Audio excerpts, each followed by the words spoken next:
بسم اللہ الرحمن الرحیم. اب ہم چوتھا رکوع شروع کر رہے ہیں بیٹا. میں ورڈ بائی ورڈ ٹرانسلیشن بھی آپ کو بتاتی جاؤں گی اور ساتھ ساتھ آپ جہاں ضروری ہو وہاں بریکٹ لگائیں گے. آپ ورڈ سے اوپر ٹرانسلیشن لکھتے جائیں گے تاکہ آپ کو یاد کرنے میں آسانی ہو.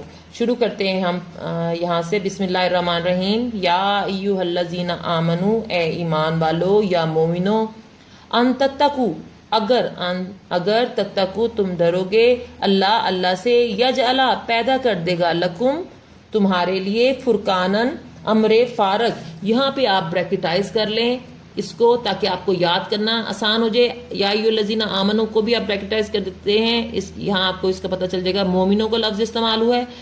اگر تم اللہ سے ڈرو گے تو وہ تمہارے لیے امر فارغ پیدا کر دے گا. یہاں پہ بھی آپ بریکٹ لگا لیں ترجمے میں تاکہ آپ کو یاد کرنے میں آسانی ہو. وَيُكَفِّرْ، اور مٹا دے گا، عنکم تم سے، سیئاتکم تمہارے گناہوں کو، اور یغفر لکم اور تمہیں بخش دے گا. یہاں پہ بھی آپ بریکٹ جو ہے لگا لیجئے تاکہ آپ کو یاد کرنے میں آسانی ہو. یہاں پہ آپ دیکھیں اس کا ترجمہ ہے، اور تمہارے گناہ مٹا دے گا اور تمہیں بخش دے گا. واللہ، اور اللہ، ذو الفضل العظیم، بڑے فضل والا ہے. یہ ویسے بھی آیت ختم ہو رہی ہے، اس کو بھی پریکٹائز کر لیں. اور خدا بڑے فضل والا ہے. وَإِذْ، اور جب، یمکروا بک الذین، اور جب وہ مکر کرتے تھے، چالیں چلتے تھے. کون؟ الذین لوگ، کفروا کافر، یعنی کہ وہ کافر لوگ جب تمہارے بارے میں چال چل رہے تھے.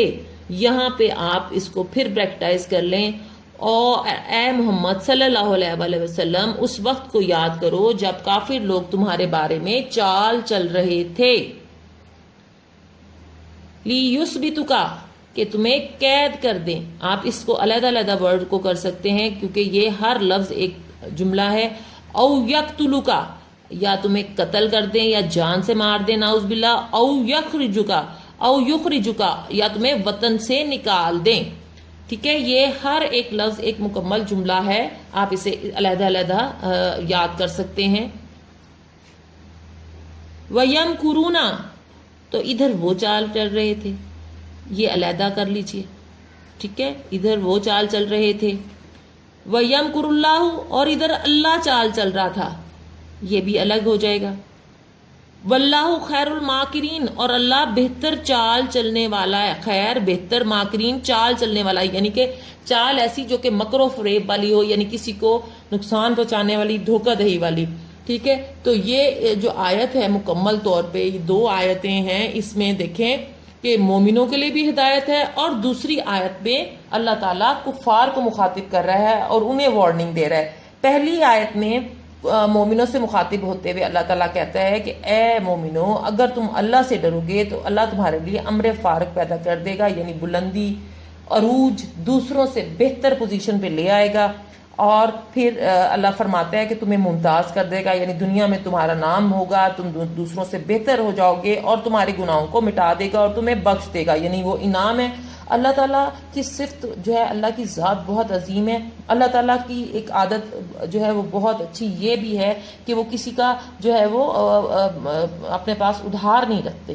اللہ تعالیٰ کو جو چیز ہم جیسے دیتے ہیں نا، وہ اسی طرح اسے لوٹاتے ہیں. یعنی وہ اگر ہم اللہ کی راہ میں خرچ کرتے ہیں تو وہ کئی گنا ہمیں بڑھا کے دیتے ہیں. اللہ کی خاطر جان قربان کرتے ہیں تو اس کا بدلہ اتنا عظیم ہے جو دنیا میں بھی ملتا ہے اور آخرت میں بھی مل رہا ہوتا ہے. تو یہی یہاں اللہ فرما رہا ہے کہ اگر تم اللہ سے ڈرو گے تو اللہ تعالیٰ تمہیں دنیا بھر کی قوموں میں ممتاز کر دے گا، تمہارے گناہوں کو بھی مٹا دے گا، یعنی پیچھے جو غلطیاں نافرمانیاں ہو چکی ہیں ان پہ تمہاری کوئی باز پرس نہیں ہوگی، تمہیں بخش دیا جائے گا. اور اللہ بہت زیادہ فضل والا ہے. پھر اگلے آیت میں فوراً ہی کفار کو مخاطب کرتے ہوئے اللہ تعالیٰ کی ذات مبارک کہتی ہے کہ اور اے محمد صلی اللہ علیہ وسلم اس وقت کو یاد کرو کہ کفار جب تمہارے بارے میں چال چل رہے تھے. یہ خاص واقعے کی طرف اشارہ ہے کہ جب اسلام جو ہے وہ مکہ میں جڑ پکڑنے لگا اور کفار اس سلسلے میں جو ہے وہ پریشان ہونے لگے، اور انہوں نے پھر کہا کہ اس کا حل یہی ہے کہ نعوذ باللہ محمد صلی اللہ علیہ وسلم کو یا تو پھر جو ہے ہم قتل کر دیں یا پکڑ کے کسی جگہ قید کر دیں کہ لوگ ان سے مل ہی نہ سکیں اور وہ اپنے مذہب کی بات دوسروں تک نہ پھیلا سکیں، یا پھر نعوذ باللہ ان کو قتل کر دیا جائے. اور آخری جو رائے تھی اس پہ سب لوگ متفق ہوئے تھے کہ ہم مل کے ایک ایک قبیلے کا، بہت سارے قبیلے تھے اور سارے قبیلے جو ہیں ان میں سے ایک ایک فرد کو لیا جائے گا تاکہ بنو ہاشم کسی ایک خاص قبیلے سے ان کا خون بہانا حاصل کر سکیں یا بدلہ نہ لے سکیں، اور پھر ہم خون بہا دے کے اپنی جان چھڑا لیں گے.